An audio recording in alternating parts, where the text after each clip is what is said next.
एक गांव में सूरज नामी एक आदमी रहता था। उसका एक खेत था। उस खेत में एक पुराना कुआं रहता था।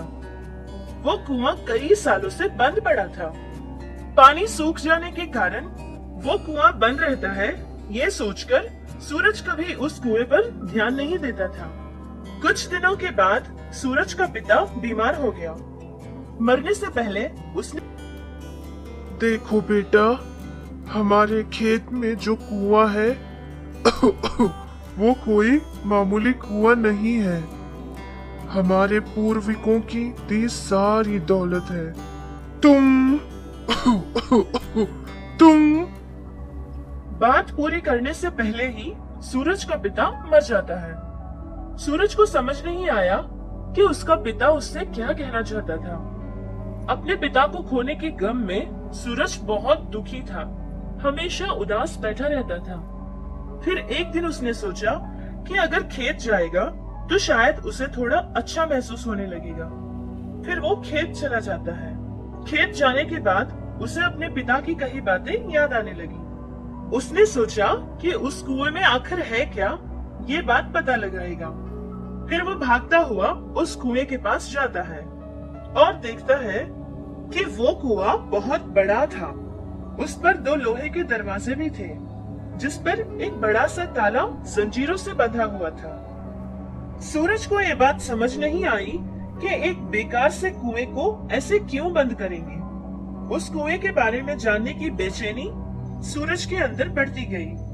फिर वो एक बड़ा सा हथियार लेकर उस पर लगे ताले को तोड़ देता है और उसके दरवाजे भी खोलकर कुएं के अंदर देखता है। कुआं तो पानी से बिल्कुल भरा हुआ था। उसे समझ नहीं आया कि ऐसे कुएं को आखिर बंद करके क्यों रखा था। उसमें तो कोई पैसा या कोई दौलत नहीं है। ये सारी बातें सोचता हुआ वो अपने घर वापस चला जाता है। पिताजी ने आज से पहले मुझसे उस कुएं के बारे में कभी कुछ नहीं बताया था, लेकिन जब बताना चाहते थे तो वो बता ही नहीं पाए और मुझे छोड़कर चले गए। मुझे कुछ समझ नहीं आ रहा है कि आखिर उस कुएं में ऐसा क्या है। किसी भी तरह मुझे पता लगाना ही होगा। वो रात उसे नींद ही नहीं आ रही थी। उसने सोचा कि फिर से अगर वो उस कुएं के पास जाकर देखेगा तो शायद उसे कुछ पता चल सकता है।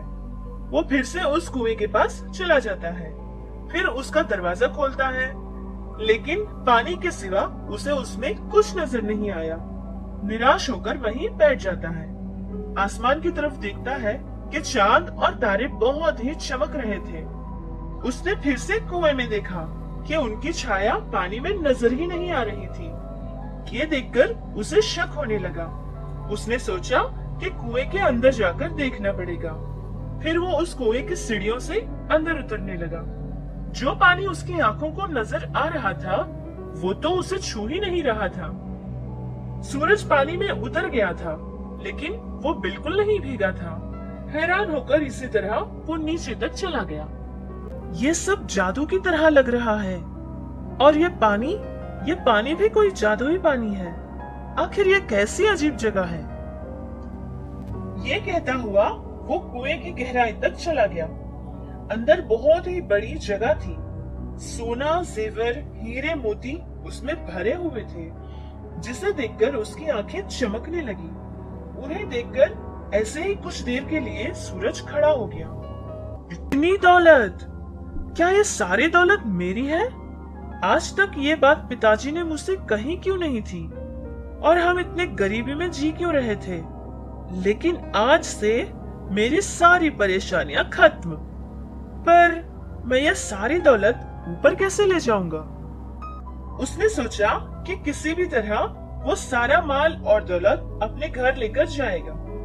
हर रात थोड़ा थोड़ा ले जाएगा, ये सोचकर एक बड़ा बर्तन लेकर फिर से उस कुएं के पास चला जाता है और कुछ जेवर और गहने उसमें डालता है। ऊपर की तरफ आने लगा। पानी से जैसे ही वो ऊपर आया था, वो सारा सोना और गहने बर्तन से गायब हो गए। सूरज ने देखा कि वो बर्तन बिल्कुल खाली था। वो भागा भागा ऊपर आया और कुएं के पास बैठ गया। आखिर ये हो क्या रहा है?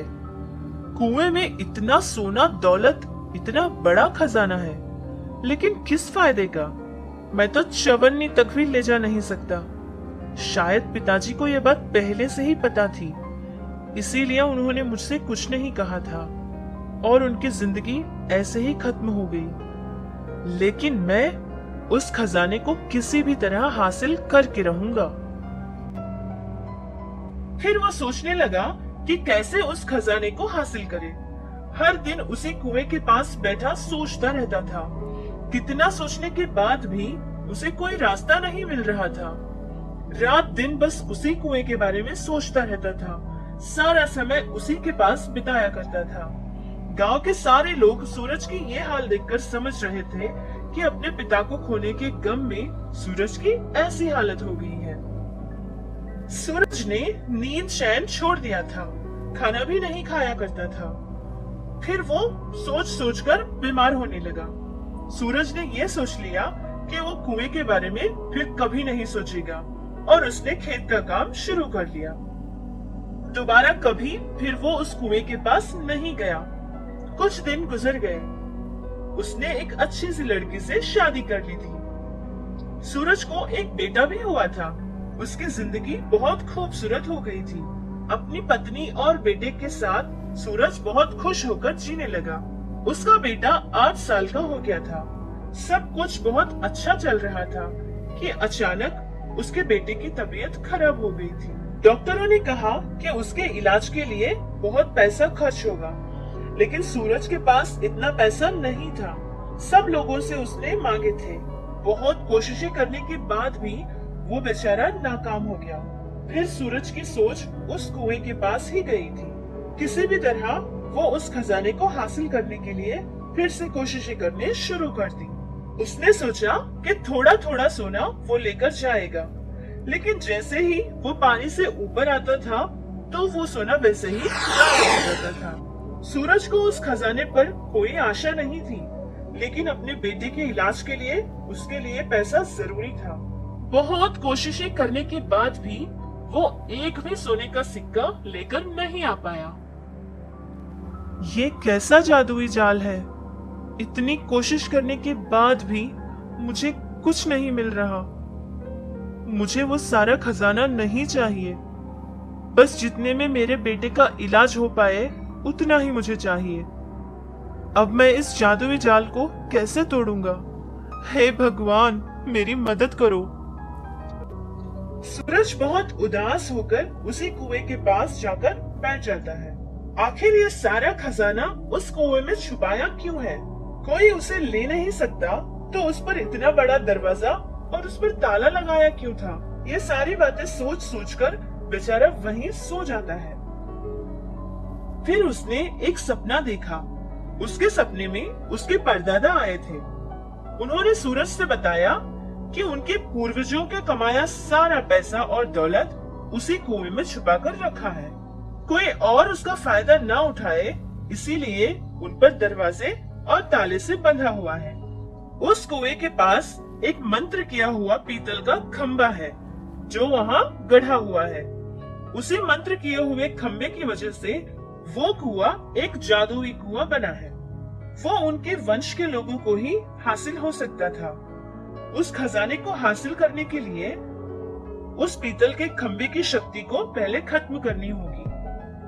ये सारी बात कहने के बाद सूरज की आंखें अचानक खुल जाती है।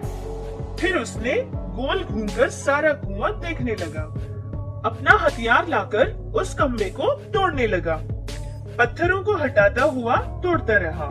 फिर उसे एक पीतल का छोटा सा खंबा नजर आया। उसने उसे भी हटा दिया था। कुएं में देखा तो उसे पानी ही नजर नहीं आ रहा था, सिर्फ चमकता हुआ सोना नजर आने लगा। और वो अंदर जाता है और जितना सोना उसे जरूरत थी उतना ही लेकर वापस आ जाता है। फिर उस कुएं को बंद कर देता है और ताला लगा देता है। उसकी पत्नी से ये सारी बात बताता है। अपने बेटे का इलाज भी अच्छे डॉक्टरों के पास करवाता है। थोड़ा थोड़ा खजाना लेकर अपने घर में रखता था। उसने किसी को भी ये शक नहीं होने दिया था कि वहाँ एक जादुई कुआं है जिसमें एक खजाना था। सिर्फ जरूरत के समय पर ही वो उस खजाने को छूता था और जरूरतमंदों की सहायता भी किया करता था। इस तरह सूरज खुशी खुशी अपने परिवार के साथ जीने लगा। ये कहानी आपको अच्छी लगी ना? जो हमारे नसीब में होगा वो हमें जरूर मिलेगा।